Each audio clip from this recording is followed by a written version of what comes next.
आज कह रहे लोग वोट चोरी का बात करते हैं। ये वोट चोरी का परंपरा कहाँ से आया? ये कांग्रेस पार्टी क्या करता था? आरजेडी के शासन में क्या होता था? बूथे लूट लिया। ये वोट चोरी कांग्रेस का कल्चर है।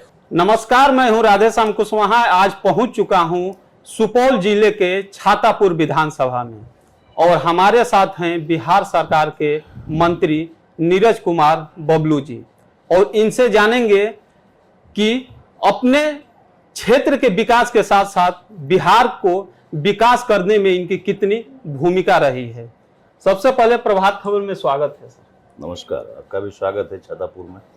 सर, छातापुर में आपने तो विकास किया है, इसके साथ साथ पूरे बिहार में आपका काम दिख रहा है। तो हम सबसे पहले यहाँ से शुरुआत करेंगे कि आपकी राजनीति में एंट्री कैसे हुई सर? देखिए, राजनीति में एंट्री का है कि छात्र आंदोलन से हम लोग आए हैं। एक्चुअली सहरसा में हम लोग कॉलेज में पढ़ा करते थे और उस समय जब जंगल राज का शासन आया 90 के दशक में, लोग जंगली की तरह करने लगे। हम समझते हैं जो आरजेडी के लोग हैं आताताई की तरह करते थे। तो उसी समय से हम लोगों को लगा कि नहीं, इसका प्रोटेस्ट करना चाहिए, विरोध करना चाहिए। और उसी विरोध के तहत हम एक तरह से समझिए कि राजनीति में आए। वहाँ छात्र आंदोलन चलता था। उस समय धरना प्रदर्शन, इन लोगों के खिलाफ, गुंडागर्दी के खिलाफ धरना प्रदर्शन किया करते थे। उसमें कई बार जेल जाने का भी मौका मिला धरना प्रदर्शन करने में। और उसके बाद धीरे धीरे हम लोग राजनीति में प्रवेश किए थे। कोई एक बार नहीं चुनाव जीतता है, कभी 2 बार नहीं जीता, लेकिन आपके जनता ने 5 बार मौका दिया है। इसके पीछे आपकी रणनीति कैसे? देखिए, ये 5 बार जीतना, ये यहाँ के जनता का प्यार है, आशीर्वाद है। जो लोग अपने दिल से मानते हैं कि हमारे लिए परफेक्ट विधायक यही हो सकते हैं, लोग मन और दिल से आशीर्वाद भी देते हैं, लोग वोट भी करते हैं और प्यार भी करते हैं, उतना ही सम्मान भी करते हैं। ये हमारे लिए सबसे बड़ी पूंजी। लोग कहा करते हैं कि जात पात की राजनीति, और सबसे बड़ा उदाहरण पूरे राज्य में कहिए, देश में कहिए कि हमारा क्षेत्र है जहां हमारे जात का मात्र 2000 वोट है। लोग कहते हैं अगड़ा है, पिछड़ा है। अगड़ा जाति का वोट नहीं है, मात्र 20,000 है। यहाँ पिछड़ा है, महादलित है, दलित है, अति पिछड़ा है। तमाम लोग एक तरफ से हमको प्यार करते हैं, वोट देते हैं, सम्मान देते हैं। तो हम भी उसी तरह से लगे रहते हैं। एक भी व्यक्ति को ऐसा नहीं मिलेगा कि चाहे वो विरोधी काहे न हो, पक्ष का तो छोड़ दीजिए, विरोधी काहे न हो, कि जो हमारे यहाँ काम के लिए आए हो और हमने काम का प्रयास नहीं किया हो, ऐसा एक भी व्यक्ति नहीं मिलेगा। दूसरा है विकास का जहाँ सवाल उठता है, पूरे छातापुर में हमने ऐसा कोई काम नहीं छोड़ा जो विकास का काम, जो डिमांड था, जो हम समझते हैं कि प्राइमरी आवश्यकता था, सारे काम को हम लोगों ने पूरा किया। जिससे अब सड़क से उठा ले, सड़क नहीं के बराबर था, सड़क हो गया, बिजली हो गया, स्कूल हो गया, अस्पताल हो रहा है, पानी की व्यवस्था हो रही है। इसके अलावे बाकी और कामों पे सरकार काम कर रही है। अलग से भी कई ऐसे काम है जो हम लोगों ने कराने का कोशिश किया है। यहाँ आपने 5 बार विधानसभा का चुनाव जीता, तो क्या यहाँ जो छातापुर और इससे पहले राघोपुर विधानसभा था, तो आपने विकास के मुद्दे पे चुनाव जीता या विकास कार्य या जाति पात की राजनीति, ये क्या कहेंगे आप? देखिए, जाति पाति की अगर राजनीति करते तो हमारा तो जात है ही नहीं। तो बिना जात के आदमी कैसे जात पात का राजनीति करेगा? जब जात का वोट रहेगा तब ना लोग जात पात का राजनीति करेगा। हम तो बिना जात वाले हैं। यहाँ हमारा ना कोई जात है, ना कोई कुटुंब है, कोई रिलेटिव है, कहीं कुछ नहीं है। जात पात तो खत्म हो गया। तो लोग आते हैं विकास पे। मैं विकास के मुद्दे पे यहाँ चुनाव लड़ता हूँ, लोगों के मान सम्मान के लिए चुनाव लड़ता हूँ कि विकास के काम के साथ साथ लोगों का मान सम्मान बचा हुआ रहे, इज्जत प्रतिष्ठा बचा हुआ। नहीं तो काम बहुत हो रहा है लेकिन किसी का इज्जत ही नहीं बच रहा है। कहीं परेशानी हो रही, चोरी हो रहा है, डकैती हो रहा है, लफंगई हो रहा है, बहुत तरह का घटनाएं घटा करती है। और बाकी क्षेत्रों में हम लोग इन सब चीज़ों पर अंकुश लगा करके कि हाँ, शासन व्यवस्था ठीक ठाक रहे, काम करे, लोगों का मान सम्मान बचा हुआ रहे। आप याद करेंगे पहले 90 के दशक में क्या हुआ करता था? लोग को वोटें नहीं गिराने देता था, बूथे लूट लिया जाता था, उसके बाद बक्सा बदली हो जाता था। आज कह रहे लोग वोट चोरी का बात करते हैं। ये वोट चोरी का परंपरा कहाँ से आया? ये कांग्रेस पार्टी क्या करता था? बक्से बदल लिया, वोट दिया किसी को, बक्सा में वोट गिरा किसी को, पता चला रातों रात बक्सा बदली हो गया। आरजेडी के शासन में क्या होता था? बूथे लूट लिया। मतलब हम समझते अति पिछड़ा हो, महादलित को वोटें नहीं गिराने दिया जाता था। बूथ गाँव में पहले कहा जाता था, सुनो वोट गिराने मत आना, तुम्हारा वोट हम गिरा देंगे। अब 5 बजे कहता था तो जाओ बाहर, तुम्हारा वोट गिर गया। वो शासन हम लोग फेस किए हैं और यहाँ की जनता इन्हीं बातों पर हम पर बहुत विश्वास करती है कि उनके अपने मताधिकार का प्रयोग करने का मौका मिलता है। एक एक वोटर अपना शांति से वोट गिराते हैं और लौट के घर आते हैं। किसी का मजाल नहीं कोई जाते समय रोक दे और वोट गिरा के कोई आए कोई रोक ले रास्ते में, ऐसा नहीं होने देते हैं। सबसे बड़ा यहाँ का यही काम है। समझिए लोग हम पर भरोसा करते हैं, विश्वास करते हैं, प्यार करते हैं, हमारे मान सम्मान के लिए हमारे पीठ पर खड़ा रहता है। अभी बिहार की पॉलिटिक्स की बात करें तो बिहार में राहुल गांधी और तेजस्वी यादव SIR और मतदाता पुनरीक्षण के तहत यात्रा पे थे। हालांकि एक दिन पहले यात्रा उनकी समाप्त हो गई। क्या कहेंगे, इसका कुछ असर पड़ेगा? देखिए ये यात्रा नहीं था। जब देख रहा है कि कांग्रेस पार्टी हमारे पास कोई मुद्दा नहीं, RJD देख रहा है कि हमारे पास कोई मुद्दा नहीं रह गया, क्योंकि मुद्दा होता है विकास का। बिहार में कोई ऐसा बड़ा इशू नहीं रह गया जिस पर काम नहीं हो रहा है। हर इशू पे बिहार में काम हो रहा है। अब इनको लगता है हम तो मुद्दाविहीन हो गए, हमारे पास कोई मुद्दा नहीं है। पब्लिक को ठगने के लिए, पब्लिक को बहकाने के लिए, भड़काने के लिए कुछ तो मुद्दा चाहिए कि ये नहीं बना, वो नहीं बना, ये काम नहीं हुआ। यहाँ इतना काम हो रहा है कि लोग मुद्दाविहीन हो गए हैं। और जिस तरह से माननीय प्रधानमंत्री जी बिहार पर पूरी तरह फोकस कर रहे हैं, तो हम ये मानते हैं कि पूरा बिहार एक विकसित राज्य बन के खड़ा होगा। और एक से एक काम, बड़ा बड़ा काम जो लोग सोच नहीं सकता, बिहार में एक्सप्रेस वे खुले, बिहार में कई जगह एयरपोर्ट खुल जाए, बिहार में देश का दूसरा राज्य है बिहार जहां 2-2 एम्स खुल गया। क्योंकि यूपी में खुला तो वहां की आबादी ज्यादा है, वहां से बहुत कम आबादी हमारे यहाँ, लेकिन बिहार देश का दूसरा राज्य है जहां 2 एम्स खुल रहा है। हर एक जिले में मेडिकल कॉलेज दे रहे हैं, हर एक जिले में इंजीनियरिंग कॉलेज दे रहे हैं, हर एक अनुमंडल में पॉलिटेक्निक कॉलेज दे रहे हैं, हर एक पंचायत में हाई स्कूल हम लोग दे रहे हैं। अब हर एक प्रखंड पर हम लोग डिग्री कॉलेज देने जा रहे हैं। इतना सारा काम होने जा रहा है, तो कोई मुद्दा ही नहीं बच गया। तो ये लोग चाहते हैं कि हम किस तरह भड़काएं। आप कह रहे वोट चोरी, ये वोट चोरी क्या है? मैंने पहले कहा कि वोट चोरी क्या है। ये वोट चोरी कांग्रेस का कल्चर है। उनको पता है कि हम वोट चोरी किया करते थे, इसी को ये घुमा करके हमारे पर पटकना चाहते हैं। जिस राज्य में ये चुनाव जीतते हैं, एक बार चर्चा नहीं करते ईवीएम खराब हो गया। कभी किए हैं? झारखंड जीते ना, भी एक बार चर्चा करते हैं कि खराब हो गया है? कहीं भी किसी तरह का कोई ऐसा मुद्दा इन लोगों के पास नहीं है।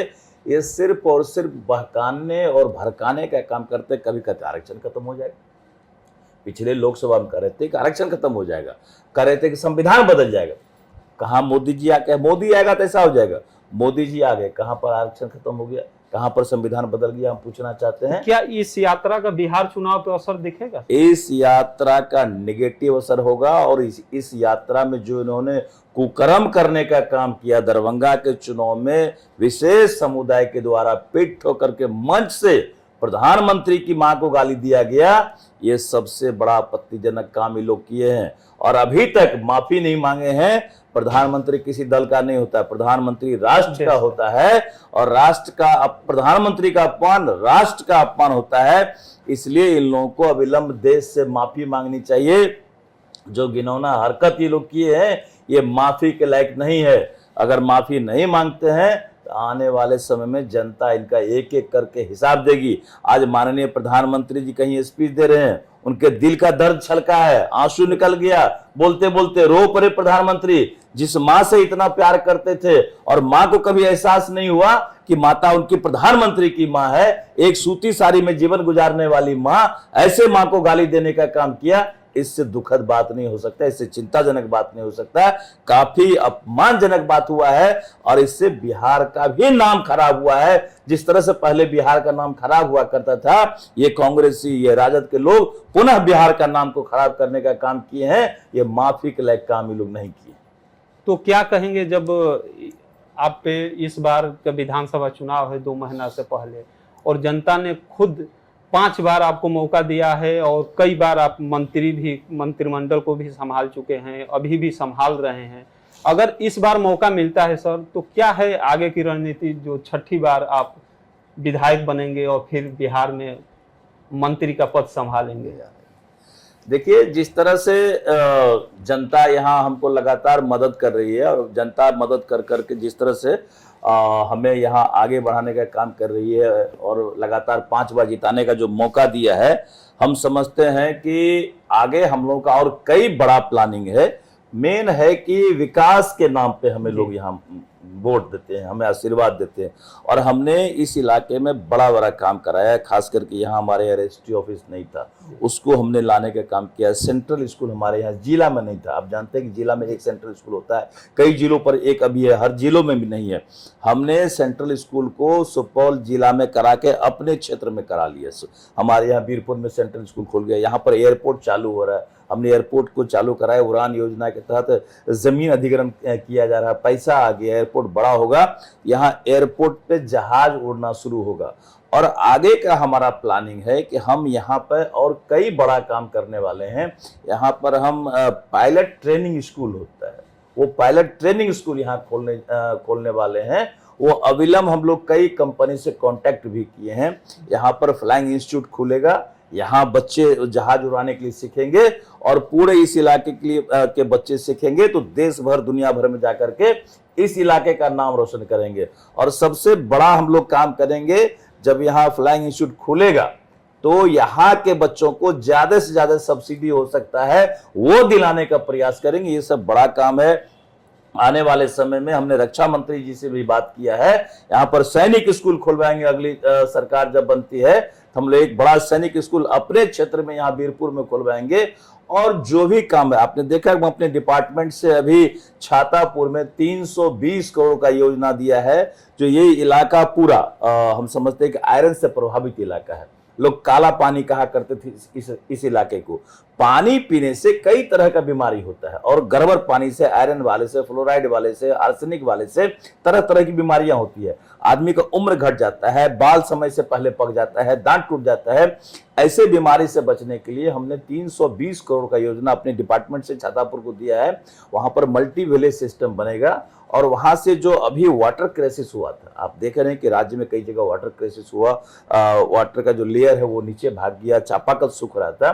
तो दो चीजों पर काम होगा, एक तो वाटर लेयर पर नहीं भागेगा क्योंकि हम लोग जमीन से पानी नहीं निकालेंगे। अब जो नदी का पानी है, सरफेस वाटर जिसको बोलते हैं, तो नदी के पानी से ही उसको फिर फिल्टरेशन करके और हम लोग हर एक पंचायत में, हर एक गांव में, हर एक वार्ड में पानी भेजेंगे। वो सिस्टम हम छातापुर में डेवलप कर रहे हैं। ये बड़ा योजना छातापुर के लिए आया है जिससे हम समझते हैं यहाँ से बीमारी दूर हो जाएगी। एक और मुद्दा विपक्ष की तरफ से बार बार आ रहा है कि बेरोजगारी को हम दूर करेंगे। हालांकि बिहार सरकार नौकरी दे रही है लेकिन श्रेय तेजस्वी यादव ले रहे हैं, क्या कहेंगे? ठीक है, तो लालू जी के समय में क्या वो नौकरी मिला, राबड़ी जी के समय में क्या वो नौकरी मिला, और जब ये अपने थे डिप्टी सीएम उस समय क्या वो नौकरी दी, अपने कलम से कोई नौकरी दिए हैं? जब सरकार नौकरी देती है तो श्रेय दूसरा आदमी को लेने का कोई अधिकार नहीं है। मुख्यमंत्री के अधिकार से कलम से साइन से नौकरी होता है। किसी मंत्री के कहने से तो ढेर मंत्री कहने लगता है कि हम ही साइन कर दिए। और शिक्षा विभाग में जो नौकरी हुआ, जब सर्टिफिकेट बट रहा था तो शिक्षा मंत्री भाग गया उसका छोड़ करके। आप याद करिए, शिक्षा मंत्री का साइन भी नहीं है, शिक्षा मंत्री विभाग छोड़कर भाग गया था उस समय। ये लोग जो अफवाह फैलाते हैं ना, जनता हर अफवाह को देख रही है। 50 लाख लोगों को नौकरी और रोजगार दिया गया और अगली सरकार में 1 करोड़ लोगों को रोजगार और नौकरी दिया जाएगा। ये सरकार का वादा है और नीतीश कुमार जो कहते हैं वो करके दिखाते हैं। ये एनडीए की सरकार है। और दूसरी तरफ हम तुलना करना चाहते हैं थोड़ा सा रोजगार और बेरोजगार पर। आप याद करिए 15 साल पहले कितने घरों में साइकिल था, कितने घरों में मोटरसाइकिल था, कितने घरों में मोबाइल और बिजली हुआ करता था। आज कोई घर नहीं मिलेगा जहां मोटरसाइकिल नहीं है। ये बिना रोजगार का हुआ है। कोई चोरी करके लाया है, डकैती करके लाया है, कि उसी रोजगार से कमाई करके लाया है जो मोटरसाइकिल पे चढ़ता है। ये मोटरसाइकिल कहां से आया? ये कार गांव-गांव में कार कहां से आया? जमीन बेच के तो कोई नहीं खरीदता। लोग काम करता है, व्यापार करता है, बिजनेस करता है। और ये काम कहां होता है? जब यहाँ रोड बनता है, जब यहाँ बिल्डिंग बनता है तो लोगों को रोजगार मिलता है, और रोजगार मिलता है तो उससे कमाई होता है और उससे लोग अपना आगे बढ़ते हैं।